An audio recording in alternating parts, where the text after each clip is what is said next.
नमस्कार साथियों, मैं अर्जुन रौतेला। आप देख रहे हैं TN24 आवाज़ चंद्रिका।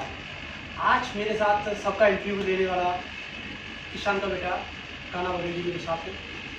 स्वागत है आपका कान्हा बघेल। बहुत बहुत तो आप धन्यवाद। लगातार इस मुहिम को लेकर चल रहे हैं। तो सबसे पहले मैं आपसे ये सवाल पूछना चाहूँगा, आपका जन्म किस गांव से हुआ, कैसे शुरुआत की आप पत्रकारिता में, किस तरह से अपने बारे में बताने का कष्ट करें। पहले तो मैं अर्जुन रौतेला जी आपका बहुत बहुत स्वागत करता हूं और आपकी पूरी टीम TN24 चैनल को मैं हार्दिक बधाई और शुभकामनाएं देता हूं जिन्होंने मुझे इस लायक समझा।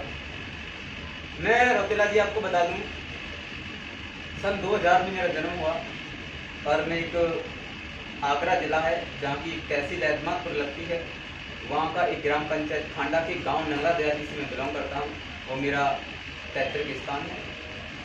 मुझे बहुत खुशी होती है इस बात की कि मैंने एक ग्रामीण अंचल में जन्म लिया और मैं इस बात से भी बहुत खुश हूँ कि ग्रामीण स्तर में मैंने जन्म लेके वो खेत खलिहानों को देखा जिससे अक्सर लोग वंचित हो जाते हैं। तो मुझे बहुत फख्र है कि मैं एक ग्रामीण अंचल से आया हूँ और आकर इस काम कर रहा हूँ। और आपने बोला पत्रकारिता लाइन में ग्रामीण अंचल से आने को आपको सब क्यों होगा? क्या ऐसा कुछ है ग्रामीण अंचल में तो शहर वाले तो उसके लिए सबसे रौतेला जी, क्या है, एक कहावत है, कहा जाता है कि जहाँ ना पहुँचे रवि वहाँ पहुँचे कवि जी। तो उसी कहावत को मैंने सहारा लेते हुए ग्रामीण अंचल में क्या होता है, आप पहले तो खुला वातावरण देख सकते हैं जी। वातावरण आपको शुद्ध मिलेगा।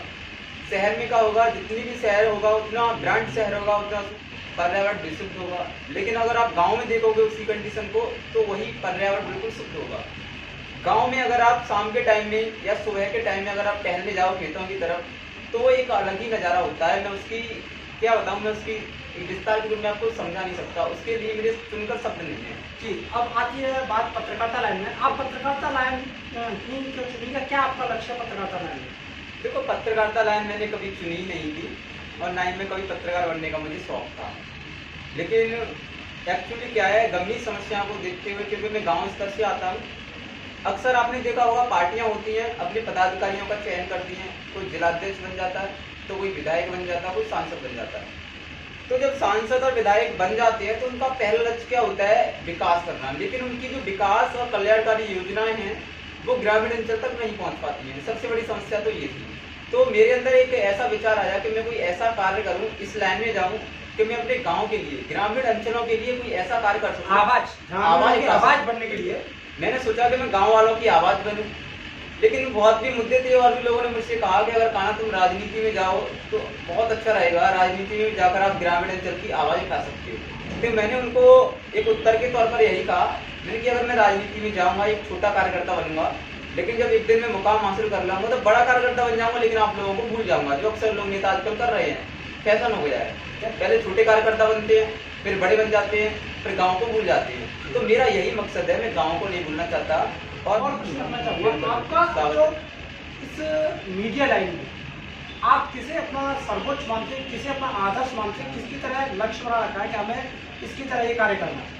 देखिए, मीडिया लाइन में बहुत सारे पत्रकार हैं, जितने भी इंटरनेशनल चैनल चल रहे हैं। आपने ABP का नाम सुना होगा, रिपब्लिक भारत है, रवीश कुमार का NDTV है, इंडिया टीवी है। कहने का मतलब आप रवीश कुमार जी को अपना आदर्श मानते हैं? मैं देखो, रवीश कुमार की इंटरव्यू से प्राइम टाइम का एक एपिसोड है वो चल रहा है, मैं उससे बहुत प्रभावित हुआ। और कौन सा? रवीश का प्राइम टाइम नाम से एक एपिसोड चलाते हैं रवीश कुमार जी। मैं उनकी उस एपिसोड से बहुत ज़्यादा प्रभावित हुआ। जब मैं हाई स्कूल इंटर की पढ़ाई कर रहा था तो मैं किसी भी चैनल को नहीं देखता था, लेकिन NDTV की पत्रकारिता को मैंने देखा है और समझा है। क्या क्या क्या खास बात है NDTV की पत्रकारिता में, माननीय आदरणीय रवीश कुमार जी की लेखनी में और बोली में ऐसी क्या खास बात है जो आपको दिल को छूती है?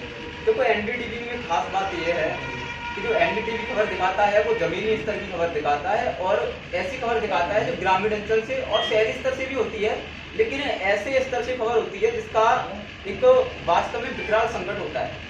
आप कहीं भी देख लीजिए, अगर आप NDTV से विजिट करते हो कभी भी, आप आज शाम जाके देखना, शाम 7 बजे, और उनका एक शो आता है प्राइम टाइम नाम से रवीश कुमार का।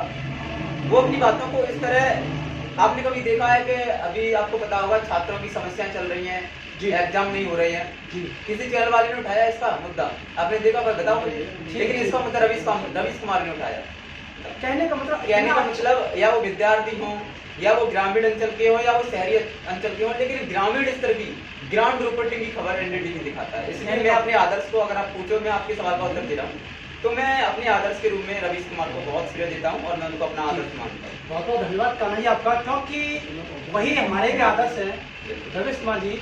और सही मायने में मैं अगर इस चीज़ को कह रहा हूँ दूसरी तरीके से तोड़ मरोड़ के अगर कहूँ, तो आज के समय में देखा जाए रवीश कुमार जी के चैनल को म्यूट कर दिया जाता है कुछ पल के लिए, कुछ दिनों के लिए, तो क्या यह एक पत्रकारिता की आवाज़ को दबाने जैसा नहीं है? देखो, मैं ज़्यादा तो नहीं बोलूँगा इस लाइन में कि वो राजनीति के मैं कोई मुद्दा रखता नहीं हूँ, कि मैं पत्रकारिता लाइन में हूँ और उसके साथ में पत्रकारिता लाइन को इतना महत्व नहीं देता, क्योंकि मैं समाज सेवक हूँ और मैं समाज की सेवा करना ही सबसे बड़ा पत्रकारिता की लाइन मानी जाती है।